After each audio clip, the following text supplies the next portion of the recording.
Il y a un an, nous découvrions l'existence d'une maladie appelée Covid-19. Nous découvrions ses effets sur la santé, mais aussi sur la vie sociale et sur l'économie. On a du mal à imaginer les conséquences de cette crise sans précédent. Nous n'avons vraiment pas le recul pour le dire, mais certains symptômes peuvent nous donner une idée du combat qui s'annonce. Et je pense à un symptôme particulièrement bien connu de ce virus, la fameuse perte de goût, ce qu'en médecine on appelle l'agueusie. Le goût, on le sait, joue un rôle essentiel dans l'alimentation. Il permet d'analyser les saveurs des aliments et du coup d'avoir envie de manger. Si l'on n'a pas de goût, ceux à qui c'est arrivé l'ont constaté, il n'y a pas d'appétit. Pas d'appétit, pas d'alimentation, pas d'alimentation, pas de vie. Mais avoir du goût, cela s'entend aussi au sens spirituel. C'est une métaphore de l'envie, de l'attirance et du désir en général. Le philosophe Alain disait « Comme la fraise a le goût de la fraise, la vie a le goût du bonheur. » Ainsi on parle de goût de vivre, de goût du risque, de bon ou de mauvais goût.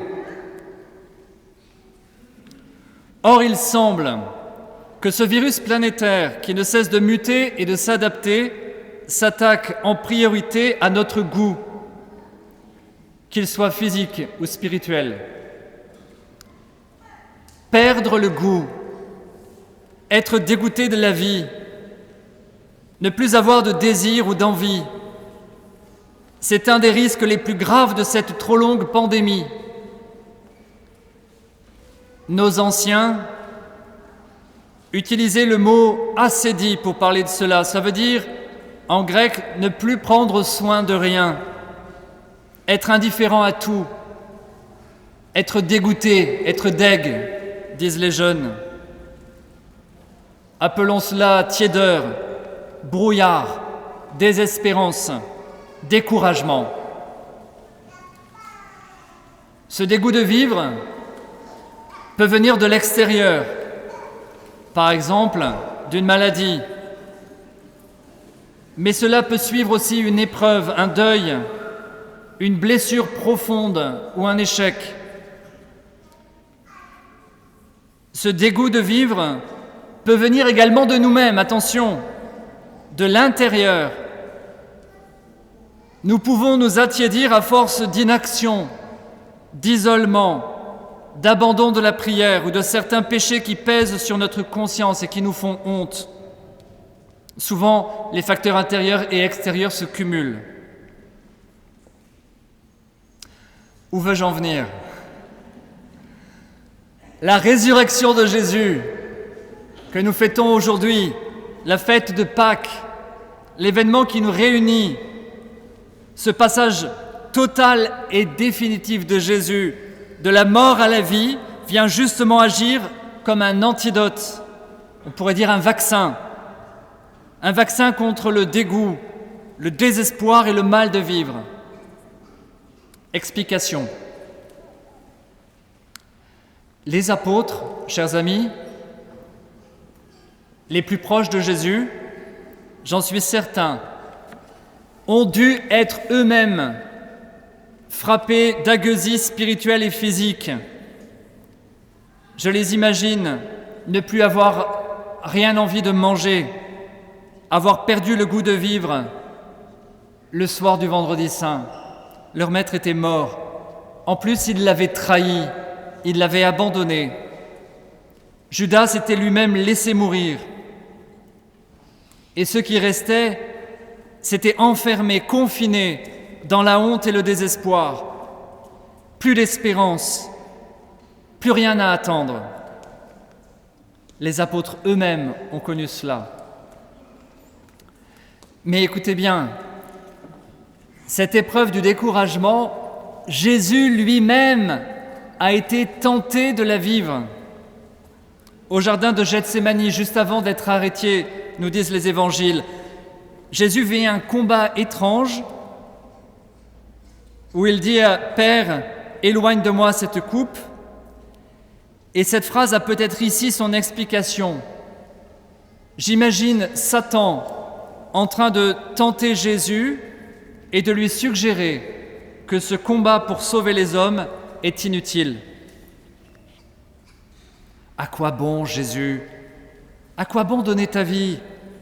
Les hommes t'ont rejeté, tes disciples t'ont abandonné, tu le vois. Tout ce que tu as bâti ces 3 dernières années a échoué. Va-t'en, fuis donc loin de cette épreuve. Crois-tu que l'humanité mérite d'être sauvée? La perte du goût et le désespoir, oui, ont rôdé autour du Christ juste avant son arrestation et sa passion. Et cette perte de goût, je le reconnais, reconnaissez-le avec moi, nous la connaissons tous, Covid ou pas Covid. Ce sont ces petites phrases que l'on se dit à soi-même, comme si parfois on jouait à Satan qui tente le Christ. À quoi bon tout ce que je fais? À quoi bon prier? Je ne suis jamais exaucé. À quoi bon aller à la messe? À quoi cela sert-il? Je ne suis pas meilleur que les autres. Ma vie n'est pas meilleure ni plus facile. Les jeunes et les moins jeunes ont un tout petit mot pour résumer cela. Bof. Eh bien, au bof de l'ascédie, nous allons répondre l'Alléluia de Pâques. Alors que je croyais que tout était fini, frères et sœurs, voici que tout recommence. Mieux qu'avant, transformé par l'épreuve.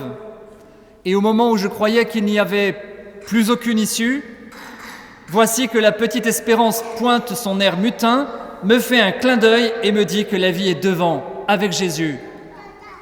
Au diable la gueusille! Vive le Christ ressuscité! Alors, comment est-ce que Jésus peut venir me guérir? Du dégoût de la vie, du dégoût de moi-même que j'éprouve parfois. Jésus nous propose 3 antiviraux. 1, le pardon. 2, le ciel. 3, l'amitié. Ça va? 1, le pardon. À Pâques, justement, Jésus donne son pardon. Sur la croix, il dit « Père, pardonne-leur, ils ne savent pas ce qu'ils font. » Et le jour de Pâques, lorsqu'il rencontre ses disciples qui l'ont trahi, il leur dit ces premiers mots « La paix soit avec vous ». Il n'y a pas de péché que Jésus ne puisse pardonner. Je répète, écoutez bien. Il n'y a pas de péché que Jésus ne puisse pardonner. Le savons-nous? Le croyons-nous?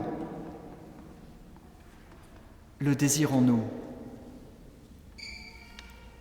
Eh bien, le baptême que vous allez recevoir dans un instant, chers amis, est d'abord un acte de guérison et de pardon du mal et du péché qui nous ronge et nous a fait tomber. Jésus guérit, Jésus pardonne. Au nom du Christ, frères et sœurs, laissez-vous réconcilier avec Dieu. Revenez à Dieu. Deuxième antiviral, le ciel.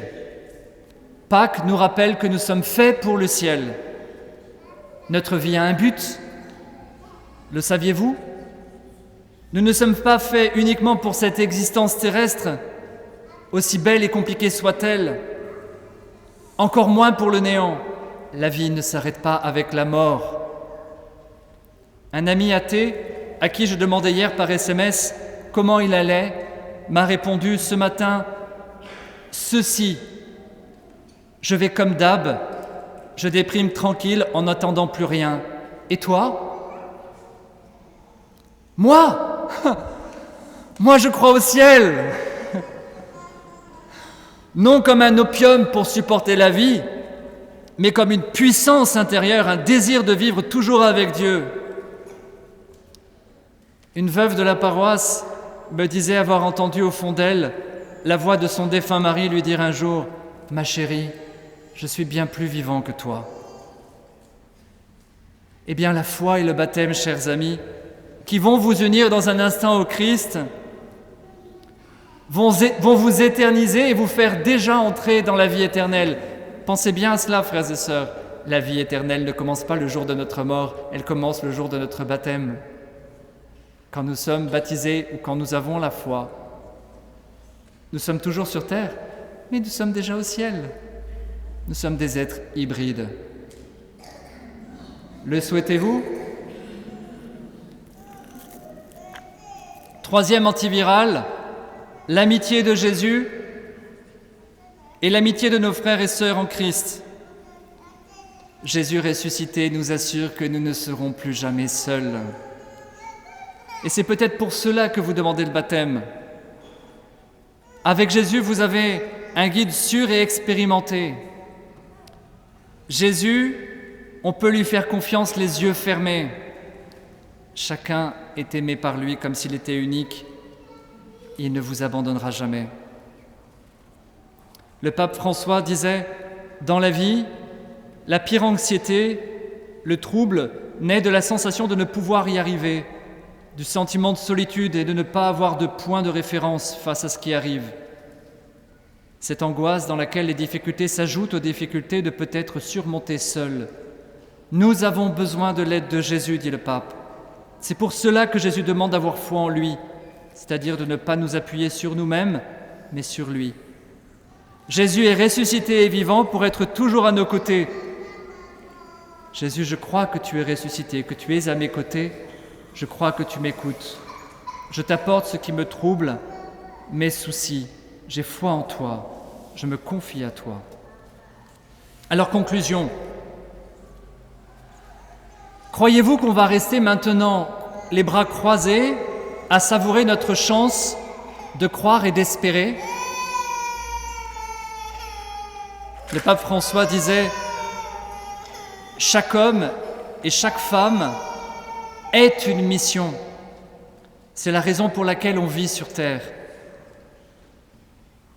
40% des Français se déclarent athées et environ un tiers croient en un esprit ou une force supérieure, mais sans savoir quel est son nom. 98% des Français ont perdu le chemin de l'Église et se tiennent à distance des moyens du salut donnés par le Christ, la messe et la prière communautaire. Et certains, peut-être parmi vous, sont parmi ceux-là. Nous sommes tellement heureux que vous soyez ici ce soir, tellement heureux. Mais qui redonnera au monde la vraie joie, celle qu'aucun bien matériel ne peut donner? Cette joie qui vient de l'au-delà, de l'éternel, de l'infini. Qui leur donnera cette joie sinon Jésus? Mais qui annoncera Jésus sinon toi? Toi là-bas qui te caches. Seigneur Jésus, nous avons la joie immense de croire en toi, de te connaître, d'être déjà tes disciples. Nous te prions pour tous ceux qui ont perdu le goût de vivre, surtout ceux qui seraient parmi nous ce soir, ou qui nous entourent, pour qui c'est difficile, qui se sentent perdus, découragés. Nous te prions de nous garder toujours du désespoir et du découragement, surtout en ces jours que nous sommes en train de vivre. Fais-nous prendre conscience de notre responsabilité, de partager à tous cette espérance.